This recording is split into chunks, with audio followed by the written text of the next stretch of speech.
Llevas meses preparando documentos, mejorando el idioma, revisando programas y tratando de entender cuánto dinero necesitas. Tal vez ya creaste un perfil. Seguramente estás pensando en estudiar primero. O quizás ni siquiera has empezado porque tú esperas que aparezca un momento mucho más favorable. Mientras haces esas cuentas, hay una pregunta que empieza a pesar.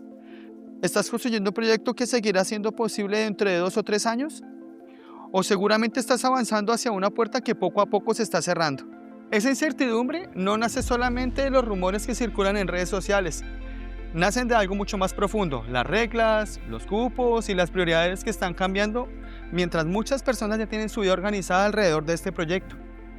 Hay familias que vendieron cosas, estudiantes que pagaron exámenes y trabajadores que llevan años acumulando experiencia. El conflicto no es simplemente si habrá más o menos inmigrantes. El conflicto es tomar decisiones personales hoy, sin conocer por completo el escenario que existirá mañana. En este momento se está preparando el plan de niveles de inmigración para los años 2027, 2028 y 2029. Ese documento establecerá cuántas personas podrán obtener la residencia permanente y cómo se repartirán esos espacios entre las distintas categorías. También estará conectado con la reducción de residentes temporales que ya está en marcha. El plan debe presentarse en el Parlamento antes del 1 de noviembre. Hasta entonces conocemos la dirección general, pero no conocemos todavía todos los números ni la distribución final. Conviene aclarar qué significa realmente este plan. No se trata de una lista con nombres ni sobre una decisión sobre una solicitud individual. Es una especie de presupuesto de cupos. El gobierno define cuántos espacios se espera ofrecer para trabajadores calificados, reunificación familiar, programas provinciales, refugiados y otras vías. Después, cada categoría funciona dentro de ese límite. Por eso, una persona puede tener exactamente el mismo puntaje y la misma experiencia y el mismo nivel de idioma, pero enfrentar condiciones totalmente diferentes dependiendo del espacio disponible de su ruta. La señal más clara de los últimos años es que el país decidió frenar el crecimiento acelerado de la población temporal y reducir algunas metas de admisión. Ya se limitaron permisos de estudio, se endurecieron varias condiciones para estudiantes y trabajadores y se anunciaron objetivos mucho más bajos para la residencia permanente. Esto no significa que todas las puertas estén cerradas, significa que el periodo de expansión terminó y que ahora las autoridades están tratando de seleccionar con mucha más precisión quién entra, por cuánto tiempo y hacia qué lugar. Detrás de ese cambio hay una presión que se siente en la vida diaria. Alquileres difíciles de pagar, hospitales saturados, servicios públicos exigidos y jóvenes que no encuentran empleo con mucha facilidad.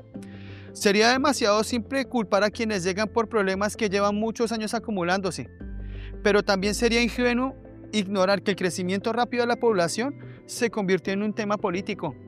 Cuando una sociedad siente que sus servicios no alcanzan, los gobiernos responden intentando reducir el ritmo, incluso cuando la economía todavía necesita trabajadores. Uno de los compromisos conocidos es llevar la proporción de residentes temporales a menos del 5% de la población para el 2027.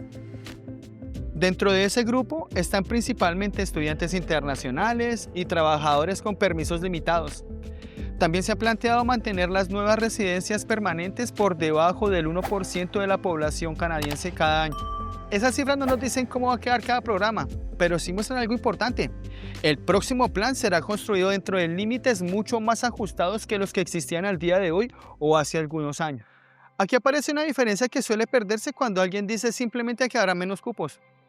Una persona que quiere estudiar, otra que busca un permiso de trabajo y otra que compite por la residencia permanente no están esperando la misma decisión. Pueden existir recortes fuertes en la puerta y estabilidad en otra. Incluso dentro de la misma residencia, una categoría puede bajar mientras otra recibe prioridad. Por eso, una noticia general puede sonar terrible y sin embargo afectar de maneras muy distintas a dos personas con planes aparentemente parecidos. Antes de preparar el plan, el gobierno realizó una consulta pública. Personas, organizaciones, provincias, comunidades y sectores económicos podrán explicar qué necesidades observan y qué nivel de llegada necesitan sostenible. El año anterior participan más de 18,000 personas, una cifra mucho más superior que de las consultas anteriores. Eso no significa que cada respuesta se convierta automáticamente en una política, pero esas opiniones ayudan a construir el diagnóstico político con el que probablemente se justifiquen las metas y las prioridades presentadas al Parlamento. Todavía me da nervios hablar a la cámara cuando la gente me está observando. La consulta importa porque permite entender qué preocupa a la población. Si una gran cantidad de respuestas habla de vivienda, capacidad hospitalaria o exceso de estudiantes en ciertas ciudades, esas preocupaciones terminan apareciendo en las decisiones. Ya vimos un ejemplo cuando se redujeron de forma considerable las admisiones de estudiantes internacionales, de trabajadores temporales, y no ocurrió únicamente por una encuesta, pero la presión pública formó parte del contexto. El mensaje es claro: las políticas no se diseñan únicamente pensando en quienes desean llegar, sino también en quienes ya vivimos aquí. Para alguien con un perfil de Express Entry, el número total de residentes permanentes es únicamente la primera parte de la historia. La segunda es saber cuánto se asignará a las categorías económicas y qué perfiles serán buscados. Puede aumentar la atención sobre ciertas ocupaciones, el idioma francés, la experiencia local o las necesidades laborales específicas. También pueden variar las frecuencias y el tamaño de las invitaciones. Tener un buen puntaje sigue siendo muy importante, pero el resultado depende además si ese perfil coincide con las prioridades del momento.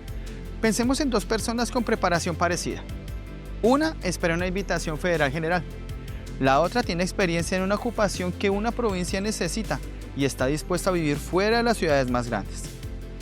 Si el nuevo plan fortalece la selección regional, la segunda podría encontrar un camino mucho más claro, aunque el total nacional podría disminuir. No porque sea mejor candidata en términos absolutos, sino porque su proyecto coincide con una necesidad concreta y puntual. En un sistema más selectivo, la coincidencia entre perfil, lugar y programa pesa mucho más. Las comunidades pequeñas y varias provincias se enfrentan a una realidad totalmente diferente a la de Toronto, Vancouver, Montreal. Algunas necesitan profesionales de salud, trabajadores técnicos, personal para construcción, transporte, agricultura o servicios. El desafío es traer personas y lograr que permanezcan allí.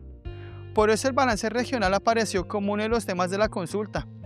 Esto no garantiza que todos los programas provinciales recibirán más espacios. Probablemente indiquen que la disposición a construir una vida fuera de los destinos tradicionales podrían adquirir mucho más valor dentro del próximo reparto. La pregunta útil entonces no es solamente cuántos espacios habrá.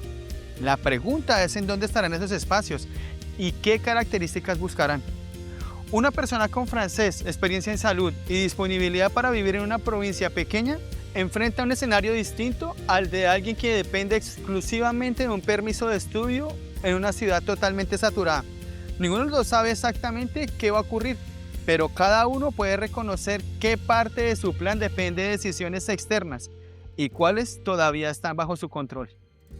Esperar también es una decisión, aunque a veces no se sienta así. Hay quienes retrasan un examen de idioma, dejan vencer documentos o mantienen un perfil incompleto con la esperanza de que las condiciones van a mejorar. El problema es que la dirección actual no apunta hacia una expansión rápida de los cupos.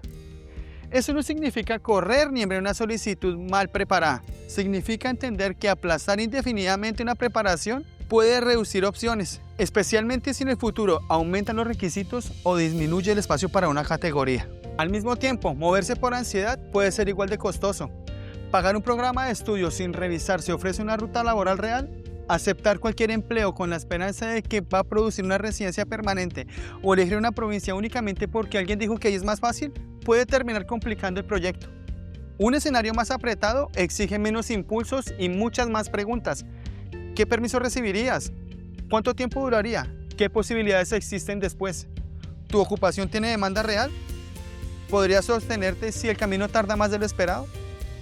Quienes tienen más de una alternativa necesitan comparar rutas, no enamorarse de una sola.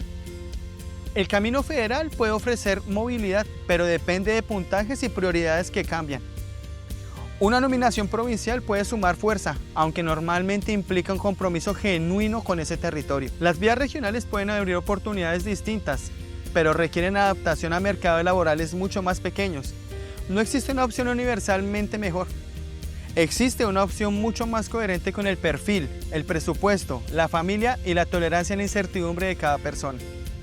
Hasta noviembre veremos anuncios, discursos y posiblemente filtraciones. Algunos titulares presentarán cada declaración como si el plan ya estuviera decidido. Conviene separar tres cosas: lo que ya fue anunciado, lo que parece como objetivo político y lo que todavía es una posibilidad. Sabemos que existe una intención de reducir la población temporal y mantener controladas las admisiones permanentes. Todavía no sabemos con precisión cuánto recibirá cada categoría entre 2027 y 2028 y 2029. Esa diferencia evita tomar decisiones definitivas basadas en escenarios que aún pueden cambiar.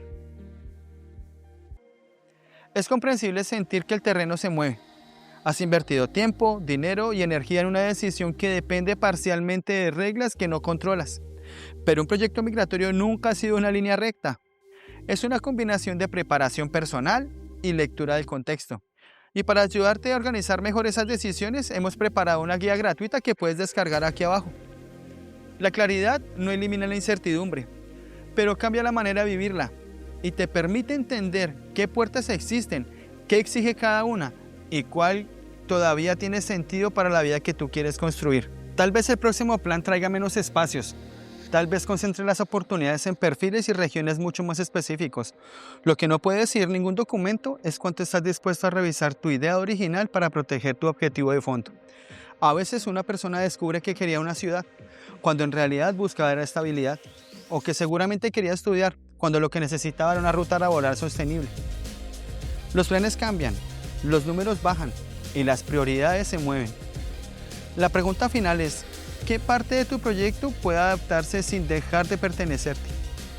Si este video te ayudó a entender un poco más de lo que puede venir para la inmigración en Canadá, suscríbete al canal, activa la campanita y síguenos en nuestras redes sociales para que no te pierdas nuestros próximos análisis.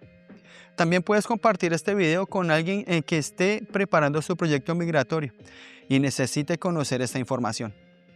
Gracias por haber llegado hasta aquí. Merci beaucoup. A la prochaine. Bye. Chao.